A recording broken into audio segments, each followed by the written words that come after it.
아버지 하나님 은혜 가운데 지켜 주시옵소서. 우리를 사랑하시는 예수 그리스도 이름으로 간절히 기도드리옵나이다. 아멘.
잘 감사합니다. 크신 사랑이십니다. 놀라우신 사랑입니다. 너무 크셔서 놀랍고 또 우리를 참 크게 놀라게 하시는 귀하신 사랑입니다.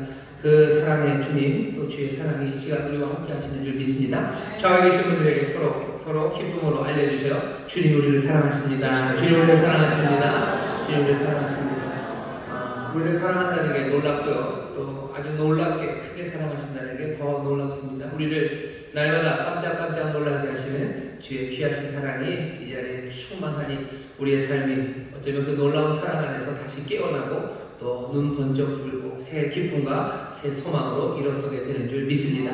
여러 곳에서 그 크신 사랑 안에 예배합니다. 우리 반갑게 인사하겠습니다. 인천 수목원 행복하모니교회 박수 주시죠. 감사합니다.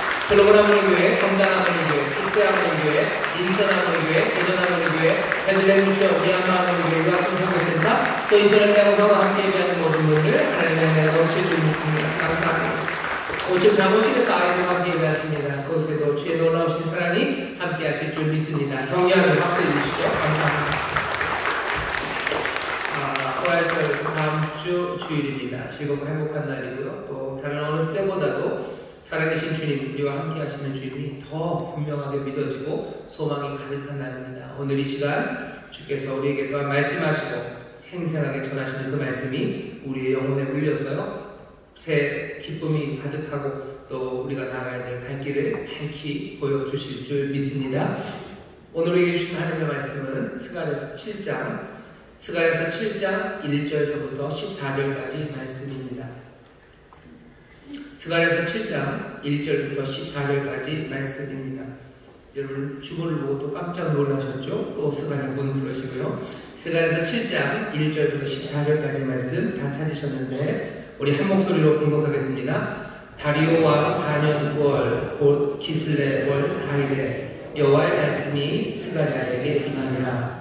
때 베델 사람이 사레셀과 레겜멜렉과 그 종자를 보내어 여호와께 은혜를 구하고 만군의 여호와의 전에 있는 제사장들과 선지자들에게 물어 가로되 우리가 여러 해 동안에 행한 대로 5월간에 울며 제게하리이까 하매 만군의 여호와의 말씀이 내게 임하여 이르시되 온 땅의 백성과 제사장들에게 이르라. 너희가 70년 동안 5월과 7월에 금식하고 애통하였거니와 그 금식이 나를 위하여 한 것이냐. 너희의 먹으며 마심이 전혀 자기를 위하여 먹으며 자기를 위하여 마심이 아니냐. 여호와가 이전 선지자로 외친 말을 너희가 청종할 것이 아니냐. 그때에는 예루살렘과 사면읍에 백성이 거하여 형통하였고 남방과 평원에도 사람이 거하였었느니라. 여호와의 말씀이 스가랴에게 임하여 이르시되 만군의 여호와가 이미 말하여 이르기를 너희는 진실한 재판을 행하며 피차에 인애와 긍휼을 베풀며 과부와 고아와 나그네와 궁핍한 자를 압제하지 말며 남을 해하려 하여 심중에 도모하지 말라 하였으나 그들이 청종하기를 싫어하여 등으로 향하며 듣지 아니하려고 귀를 막으며 그 마음을 금강석 같게 하여 율법과 만군의 여호와가 신으로 이전 선지자를 빙자하여 전한 말을 듣지 아니하므로 큰 노가 나 만군의 여호와께로서 나왔도다. 만군의 여호와가 말하였으므라. 내가 불러도 그들이 듣지 아니하였은즉 그들이 불러도 내가 듣지 아니하고 회리바람으로 그들을 그 알지 못하던 모든 열국에 해치리라 한 후로 이 땅이 황무하여 왕래하는 사람이 없었나니 이는 그들이 아름다운 땅으로 황무하게 하였음이니라 하시니라. 아멘. 스가랴서 7장 1절부터 14절까지 말씀을 본문으로 아름다운 땅이 아름다우려면이라는 제목으로 말씀을 나누려고 합니다. 아름다운 땅이 아름다우려면 14절 제일 끝에 보시면 그렇게 되어 있어요. 이는 그들이 아름다운 땅으로 황무하게 하였음이니라 하시니라. 아름다운 땅이 황무하게 됐습니다. 바라는 건 아름다운 땅이 아름다워지기를 바랍니다.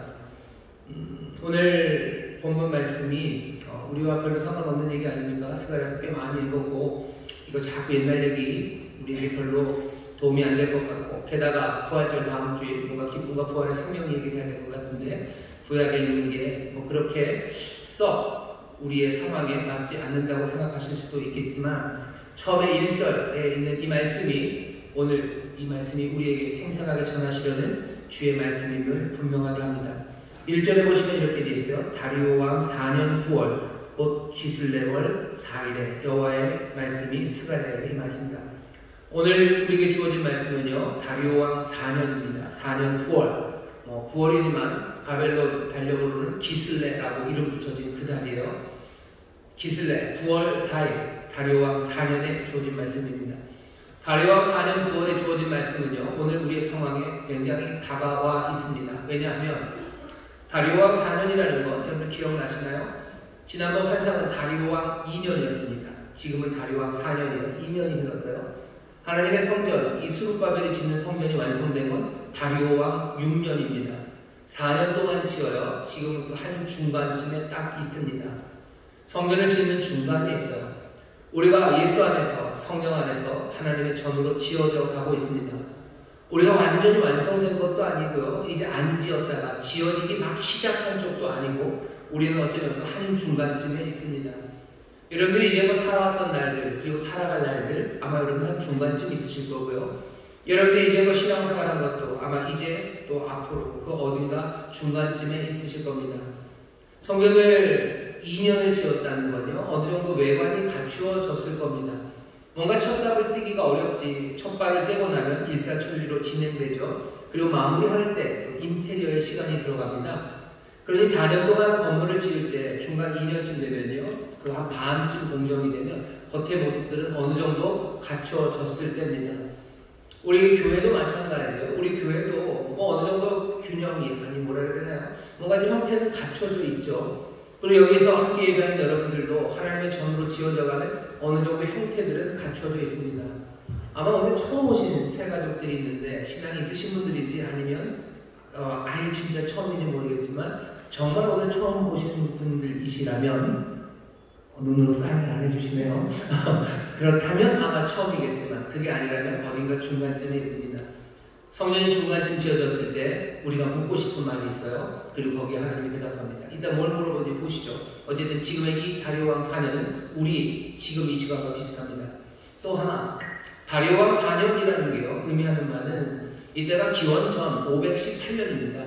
어떻게 그렇게 확실하지 않냐고요? 예, 여기 나오는 사람들, 이 다리오라는 사람이요, 그냥 뭐 상상 속에 있는 사람이 아니에요. 정말로 역사 속에 있는 사람이고, 이건 지금 역사 안에서 벌어지고 있는 일입니다. 다리오 왕 4년은 예, BC 518년입니다. 예루살렘이 멸망된 건 그냥 꿈속에서 멸망된 게 아니에요. 정말로 역사 안에서 기원전 587년 예루살렘 성전이 무너졌어요. 587년에 무너지고 다리오 왕 4년은 518년입니다. 그게 뭐라고요? 잘 계산해보면 몇 년쯤입니까? 70년째 되는 해입니다. 70년이라는 사실이 사람들의 마음을 설레게 해요. 왜냐하면 예레미야를 통해서 하나님이 약속해 주셨어요. 하나님이 예루살렘을 완전히 박살낼 겁니다. 그리고 사람들은 포로로 끌려갈 거예요. 하지만 하나님이 약속해 주셨죠. 70년이다. 70년이면 너희들 다시 돌아온다. 포로의 시절, 그것은 70년으로 끝날 거야. 오늘 그 70년이 되는 다리오 왕 4년입니다. 하나님의 약속이 이루어졌으니까 이루어진 건 분명해요. 왜? 지금 자기들이 여기 예루살렘에 와 있고요. 지금 여기서 성전을 짓고 있어요. 아직도 여전히 잡혀간 사람들 많고요. 돌아오지 못한 사람 많습니다. 하지만 누구도 하나님의 약속이 이루어지지 않았다고 말할 수는 없어요. 어떻게 그럴 수가 있을까 싶지만 하나님의 놀라우신 은혜로 그 신실하심으로 정말로 포로로 잡혀갔던 사람들이 70년이 되어 이해 여기 예루살렘에서 성전을 이만큼이나 짓고 있는 겁니다. 우리의 삶도 지금 이 70년과 비슷해요. 우리 앞에 벌쳐진 건 여전히 엉망의 세상이 보이지만 예수 그리스도 이 땅에 오셔서 십자가 지시고 그리고 부활하심으로 우리를 위하여 죽으시고 우리를 위하여 부활하심으로 우리의 모든 죄악을 다 해결하시고 이 땅에 영광의 주로 다스리시는 주님이 분명히 서신 것, 그 놀라우신 은혜의 약속, 70년이라는 약속과 비교할 수 없는 그리스도의 그 약속이 우리 가운데 이루어진 것 분명합니다. 게다가 지난주가 부활절이었어요. 오늘 우리는 하나님의 약속이 우리 가운데 이루어졌음을 확인하면서 옵니다. 하지만 여전히 세상에 공중권세 잡은 이들, 공중권세 잡은 악한 영들이 분명히 있는 것 같고 하나님께서 그 은혜 가운데 우리의 모든 죄악을 다 감당하셔서 우리로 하나님의 의로 삼으시고 하나님의 백성 삼으셨지만 여전히 우리 안에는 죄악된 것 남아있고 엉망인 세상에 살아가고 있습니다. 70년은 됐어요. 하지만 여전히 다리오 왕 4년입니다. 여전히 바벨론은 예루살렘은 바벨론에 달려 기슬레라는 곳에 묶여 있어요. 돌아왔지만 분명히 하나님의 약속을 이루셨지만 세상은 지금 조금 우리가 완전한 기대했던 것과는 좀 다릅니다. 묻고 싶은 게 많아요. 어찌해야 될지 궁금하죠. 어찌해야 될지 궁금한 이야기를 베델에 있는 사람들이 제사장들과 선지자들에게 묻습니다. 어찌해야 하냐고 물어요. 우리도 마찬가지예요. 이제 성령은 반쯤 채워진 것 같고 우리의 삶도 어느 정도는 성령을 따라 걷는 것 같은데 하나님의 약속은 우리 가운데 이루어진 게 분명한데 지금 우리는 어떻게 살아야 되는지 여전히 물을 수밖에 없습니다. 베델 사람들이 물어봐요. 베델은 예루살렘에서 북쪽으로 한 20-30km 떨어진 동네입니다. 거기 있는 사람들이 와서 묻죠. 묻는 질문을 보셔요. 이렇게 묻습니다. 우리가 여러 해 동안에 행한 대로 5월간에 울며 재개하니까 여러 해 동안 행한 대로 5월에 우리가 울을까요? 5월에 울까요? 5월에 재개할까요? 재개한다는 건 뭐 자기를 근신한다는 거예요. 자기를 구별한다는 겁니다. 나중에 5절에 보면 이게 뭔지 얘기해줘요. 금식하는 거죠. 금식하는 거예요. 뭔가를 조심하는 거죠. 금하는 거죠. 근신하는 거죠. 그러면서 울며 회개하고 금식하는 것. 이 베델의 사람들은 5월이면 금식을 했습니다. 5월에만 금식한 건 아니에요. 5절 보면 5월과 7월에 금식했대요. 나중에 8장 19절 가면요. 5월과 7월만 아닙니다. 10월에도 하고 4월에도 금식했어요. 그 예루살렘과 그리고 그 유대 땅에 여전히 남아있던 70년 동안 포로로 끌려갔던 사람들도 있었지만 남아있는 사람들도 있습니다. 남아있는 사람들은 그 70년을 어떻게 살았냐면요. 5월, 그리고 7월, 10월, 4월 1년 12달 중에 4달, 한 달 내내는 아니겠지만요. 울며 지냅니다. 금식하며 지냅니다.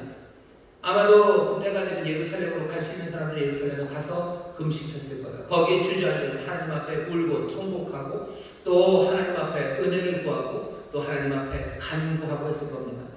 왜 이 사람들이 이렇게 5월에 갑니까? 율법에 있는 겁니까? 율법에 5월에 금식하는 말 없어요. 하지만 이 사람들 5월에 금식하고 애통해 합니다. 왜 그렇죠? 5월이 하나님의 성전이 무너진 달이기 때문에 그래요. 하나님의 성전이 무너져요. 5월에 무너집니다. 느부사라단이 예루살렘 성으로 들어와가지고요. 예루살렘 성벽을 몽땅 다 무너뜨리고 하나님의 성전을 다 하나님의 성전을 무너뜨리고 불태운 게 5월이에요. 그러니 그 동네에 있는 사람들은 5월이 되면 아마 예루살렘 성전터로 가가지고 놀며 금식하며 하나님 앞에 애통함으로 기도했을 겁니다. 아 그래요? 그럼 7월은 또 뭡니까? 7월은 왜 그래요? 시드기야 왕이 잡혀갑니다. 유다의 마지막 왕이 잡혀가요. 그 얘기는 이제 더 이상 유다에는 왕이 없어요. 바벨론이 다스리는 한 동네가 됐죠. 그러니 총독을 보냅니다. 그달랴라는 총독을 보냈는데 유대 사람들이 마음에 안 들어요. 자꾸 그달랴가 예레미야 말 들어줍니다. 그러니 총독을 암살했어요.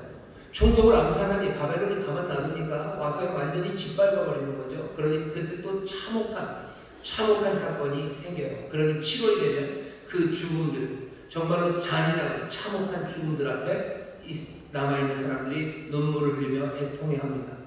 10월은 또 왜요? 10월은 바벨론이 예루살렘 그 마지막 함락을 위해서 빼내어싸고 포위했던 때가 10월입니다. 10월에 예루살렘은 둘러싸이기 시작했어요. 그 때가 10월입니다. 그러니 10월이 되면 울어요. 1년 반을 버팁니다. 하지만 끝내 버틸 수 없어요. 그래서 4월에 우는 거예요. 4월은 왜 울어요? 예루살렘 성벽이 구멍이 났어요. 뚫렸어요. 드디어 그 요새 같은 예루살렘 성벽이 뚫리고 바벨론 군사들이 들어갑니다. 4월에는 어떤 날이에요? 살육이 일어나는 날이에요. 예루살렘 성으로 들어간 바벨론 군인들이 가만히 있었겠습니까? 그 1년 반 동안 비참하게 서로의 자식을 잡아먹으면 먹을 거 못 먹을 거 그냥 파리하게 말라갔던 이 사람들을 그냥 집어 던지고 강간하고 잡아가고 온갖 유린이 그 예루살렘 성에서 있었어요. 그러니 4월은 울어야 됩니다. 이 사람들은요 울어요. 5월에도 울고 4월에도 울고 10월에도 울고 7월에도 웁니다. 애통함으로 울어요. 이제 묻는 말이죠. 이제 묻습니다. 우리가 그렇게 70년을 울었어요. 70년을 울었어요. 하나님 앞에 나와서 금식하며 울었어요. 근데 이제는 그만해야 됩니다. 왜? 적어도 5월의 눈물은 성전이 무너졌기 때문이에요. 근데 이제 보니 성전은 더 이상 황무지는 아닙니다. 이전에 있었던 솔로몬의 성전에 비할 바는 아니지만 이제 거기에 하나님의 성전이 지어져 가고 있어요. 그렇다면 이제 울 필요가 없는 걸까요? 우리 계속 울어야 됩니까? 아니면 웃어야 됩니까? 하나님의 약속 70년이 됐는데 이제 포로가 끝난 겁니까? 이제는 영광의 날만 있는 겁니까? 포로의 시간이라면 울어야 될 거고 영광의 시간이라면 웃어야 될 것 같은데 이제 우리는 어떻게 합니까? 라고 묻는 겁니다. 부활하신 주님이 모든 일을 다 이루셨어요. 그러니 우리는 이제 슬퍼할 일 없으니까 우리 기뻐만 하면 됩니다. 근데 만만치 않죠. 다리오 왕 4년이에요. 비슬레 4일이에요. 여전히 황무한 것이 남아있고요. 여전히 바벨론 그리고 페르시아가 다스립니다. 우리는 언제는 기뻐만 할 수 있습니까? 부활의 주님이 모든 걸 이루셨으니. 그게 맞는 것 같아요. 약속이 이루어졌어요. 그러니 기뻐해야 될 것 같고. 아니 여전히 남아있는 이 황무함 때문에 슬퍼해야 될 것도 같고. 울어야 됩니까? 웃어야 됩니까? 우리는 어떻게 예배해야 됩니까? 베델 사람들이 묻습니다. 제사장과 그리고 선지자들에게 묻지만 대답은 여호와께로부터 옵니다. 베델 사람들이 기다렸던 건 OX예요. Yes, No 그것만 얘기해 주면 돼요. 하지만 하나님의 대답, 여호와 주님의 대답은 그보다 훨씬 더 깁니다. 설교가 길어지는 이유가 바로 그래서 그렇습니다. 여러분들이 OX로 대답해 주셨으면 좋겠죠. 근데 제가 길게 하는 거 아니에요. 주님이 대답을 길게 하십니다. 얼마나 길게 하냐면요. 8장 22절, 23절까지 대답하십니다. 크게 4덩어리로 대답하셔. OX만 묻는데 대답하시며 우리에게 전하시는 것은 이 사람들이 묻는 질문 안에 섞여 있는 게 너무 많아요. 이 금식에 대한 질문에 대해서 주님이 대답하고 싶은 바가 많습니다. 우리는 이 대답들을 쭉 살펴볼 겁니다. 4덩어리예요. 4덩어리로 8장 23절까지 다 합니까? 아니요. 다 안 합니다. 오늘은 사실은 첫 번째만 하려고 했는데 그냥 무리를 해서 2개, 7장 14절까지 2덩어리의 말씀을 읽을 거예요. 왜 4덩어리가 되냐면요. 그 사인이 있습니다. 여호와의 말씀이 임하니라 라는 사인이 4군데 나와요. 그래서 단락을 나눕니다. 7장 4절에서 한번 나누고요. 7장 8절에 그 말씀이 있고 8장 1절 그리고 8장 18절 이렇게 4번의 대답이 주어집니다. 이 대답에 잘 귀를 기울이셔요. 이 대답에 귀를 기울이는 것이 어쩌면 정말 하나님의 약속이 온전히 이루어진 부활의 주님 세상을 다스리시나 이 땅에서 여전히 악한 것에 많고 우리의 삶에는 여전히 뭔가 우리를 죄의 법으로 끌고 내려가는 것이 있는 세상에서 우리가 어떻게 살아야 되는지 어떤 소망으로 살아야 되는지 어떻게 예배해야 되는지 우리에게 대답해 주시는 대답입니다. 이 대답에 잘 귀를 기울이셔서 주님 기뻐하시는 예배, 주님 기뻐하시는 삶, 또 주께서 이루신 일을 누리고 또 그것들을 전하는 복된 성도들이 되기를 주의 이름으로 축원합니다. 자, 질문이 뭔지는 알아요. 질문이 뭔지는 압니다. 울어야 됩니까? 웃어야 됩니까? 우리는 계속해서 이 애통하는 금식을 해야 합니까? 주님의 대답은요, 반문하셔, 되묻습니다. 주님이 되물으셔. 되묻는 이 질문을 잘 들으셔요. 사람들이 묻는 이 질문에 주님께서는 약간 마음이 상하신 것 같아요. 첫 번째 주님의 반문을 읽어보겠습니다. 4절부터 읽겠습니다. 만군의 여호와의 말씀이 내게 임하여 이르시되 온 땅의 백성과 제사장들에게 이르라. 너희가 70년 동안 5월과 7월에 금식하고 애통하였거니와 그 금식이 나를 위하여 할 것이냐. 2번이나 물으셔. 나를 위하여. 나를 위한 거 맞냐? 나를 위한 거 맞냐? 70년 동안 금식했어요. 하지만 금식할 때마다 정말로 나를 위하여 한 게 맞냐? 묻습니다. 이어지는 질문은 연관되는 거예요. 6절입니다. 다시 또 질문하시죠. 너희의 먹으며 마심이 전혀 자기를 위하여 먹으며 자기를 위하여 마심이 아니다. 앞에 나를 위하여 뒤에 너희를 위하여. 나를 위하여 한 거 맞니? 정말 나를 위하여 한 거 맞니? 너희를 위하여 한 거 아니니? 어떻게 알아요? 먹고 마신다는 거예요. 금식은 먹지 않습니다. 먹고 마시는 건 잔치 때예요. 사람들이 먹고 마시면 잔치할 때는요, 자기를 위해서 하는 거죠. 자기 만족을 위해서 합니다. 주님이 물어보시는 거예요. 너희가 먹고 마실 때 잔치하는 것과 똑같은 것 같은데 너희가 안 먹는다고 하는데 그게 나를 위한 거냐? 너희를 잔치할 때 먹고 마시면 너희를 위하는 것처럼 너희는 여전히 밥은 안 먹는 것 같지만 너희들 죄를 뒤집어 쓴 것 같지만 너희 만족을 위해서 너희를 채우려고 하는 거지 나를 위하여 하는 것 같지는 아무리 봐도 않던데 금식을 그만할까요? 말할까요? 주님의 대답은 글쎄 너희가 금식을 제대로 하긴 한 건가? 묻는 거예요. 금식을 뭐 하고서 할까 말까 물어봐야 되는 건 아니냐? 그게 어쩌면 주님이 우리에게 전하는 첫 번째 얘기예요. 주님, 이제 주의 약속이 이루어졌으니 우리는 어떻게 주의 백성으로 삽니까? 이제는 주의 백성으로 사는 방식을 바꿔야 됩니까? 라고 묻는 질문에 주님이 그렇게 대답하시는 것 같아요. 너희가 내 백성으로 언제 산 적이 있었나? 물으시는 거예요. 우리의 예배는 어떻게 바뀌어져야 됩니까? 라고 물어볼 때 주님이 너희가 언제 나를 예배한 적이 있었나? 물으시는 거예요. 우리가 주님을 어떻게 사랑할까요? 라고 물을 때 주님의 대답이 그렇게 임하는 것 같아요. 너희가 나를 사랑한 적이 있었을까? 너희가 나를 사랑한 적이 있었을까? 너희가 한 그 모든 나를 위하여 한 건가? 나를 위하여? 나를 위하여? 아니, 너희를 위하여 하느냐? 너희가 먹지 않았다고 하지만 나를 위하여 먹지 않느냐? 왜? 너희가 너희를 위하여 먹을 때나 아무것도 다른 게 없는데 먹지 않은 것만 똑같아요. 하지만 그 모든 것이 너희 만족을 위한 거죠. 뭘로 확인됩니까? 이어지는 세 번째 반문입니다. 이렇게 물으셔요. 여호와가 이전 선지자로 외친 말을 너희가 청종할 것이 아니냐. 너희가 이전에 여호와께서 주신 그 말씀을 들었어야 되는 것 아닐까? 근데 왜 듣지 않지? 그것들 듣지 않으면서 나를 위하여 금식한다고 그렇게 말할 수 있냐고 지금 물어보시는 겁니다. 사람들은 5월에 울어요. 5월에 재기합니다. 울며 금식하며 하나님 앞에 나와서 탄식하고 하나님의 도움을 구하고 뭔가 하나님을 위하여 그렇게 금식하면 하나님이 자기들을 들으실 거라고 생각해서 하나님 우리를 들으시겠지. 하나님의 반문은 뭐예요? 니네가 나를 들었어야 되는 것 아닌가? 너희들 그 전에 얘기했던 거 왜 안 들었냐는 거예요. 전에 들었을 때는 그래서 불순종으로 멸망하기 전에는 예루살렘의 사람들 많고 황무하지 않았는데 사람들은 지금 5월에 와서 웁니다. 황무한 그 성전 태와서 울었어요. 이 황무한 것 전에는 이렇지 않았던 거 너희들 알지 않냐? 거기서 울은다면 이게 왜 이렇게 되는지 아는 건 아니냐? 이전에 여기 사람 살고 있었던 땅 아니냐? 근데 이것이 황무하게 됐죠. 그 얘기 뭐예요? 뭔가 문제가 있었다는 거예요. 왜 황무하게 됐는지 너희들 알지 않냐? 너희들 듣지 않았기 때문에 이렇게 된 거 알면서 너희들 여기 와서 울면서 여전히 나를 안 들으면 도대체 이게 뭐냐라고 물으시는 겁니다. 문제는 뭐예요? 그들이 하고 있는 금식, 애통함, 재개 여기에 별 문제는 없어요. 이 사람은 정말로 밥 안 먹었을 겁니다. 금식했을 거예요. 몰래 먹는 사람 없었을 겁니다. 죄를 뒤집어 썼을 거고 어쩌면 통으로 만든 베옷을 입었을지도 몰라요. 외적으로 드러나는 거 별 문제 없어요. 이 사람이 하는 말들에 별 문제 없어요. 하나님을 향한 긍휼과 자비를 구했을 거고요. 때로는 하나님을 향한 탄식을 쏟아냈을 거고 하나님을 우리를 구하시고 도우시고 이 황무한 것을 아름다운 땅이 되게 하시고 하나님 70년의 그 약속을 잊지 마시고 이루시라고 어쩌면 눈물로 그 앞에 나와서 말했을 겁니다.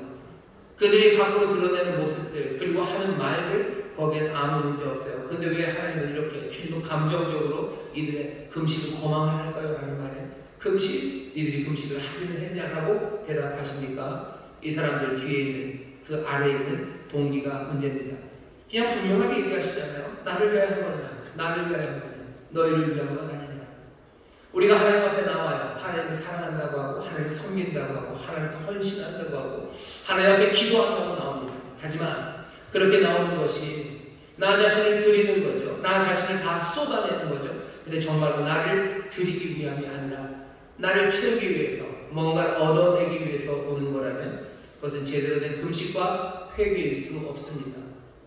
돌아서서 나를 드려야 되는데 돌아서서 나를 드리는 게 아니라 뭐 여기 있는 하나님을 내가 끌고 가고 싶은 거죠. 내가 끌고 가고 싶다면 그건 금식, 회개는 아닙니다. 주님이 말씀하시는 거예요. 너희가 진짜 금식했을까? 너희가 정말로 애통했을까? 그러고서 물어봐야 되는 건 아니에요. 금식을 그칠까를 물어봐야 되는 거 아닙니까? 근데 주님은 지금 너희들이 정말로 금식했을까? 그 동기를 물어봅니다. 우리는 이제 어떻게 예배합니까? 기쁨으로 예배할까요? 아니면 이제 애통하면 그치는 겁니까? 라고 물을 때 주님이 대답하시는 거예요. 너희들이 나를 예배는 했을까? 우리 마음의 동기는 도대체 뭘까? 그걸 묻습니다. 그러면서 대답해 주기 시작하셔요. 사실은 그러고 토라져서 가셔야 돼요. 금식은 무슨 금식? 니들이 나를 위해서 금식한 적도 한 번도 없는데 너랑 나랑 상관도 없다. 니들 그렇게 살았으니 그것도 한 번 그렇게 된 그 터에서 듣지 않아서 망한 그 터에서 여전히 그러고 있으면 이게 너희들은 구제 불능이구나. 내가 너희들 뭐하러 더 보겠니? 하면 돌아서셔야 돼요. 하지만 돌아서시진 않습니다. 대답은 점점 길어져요. 말이 길어지는 사람이 약한 사람입니다. 강한 사람은 말 길게 안 합니다. 사장님, 회장님들은요, 됐어 하면 끝이에요. 맨날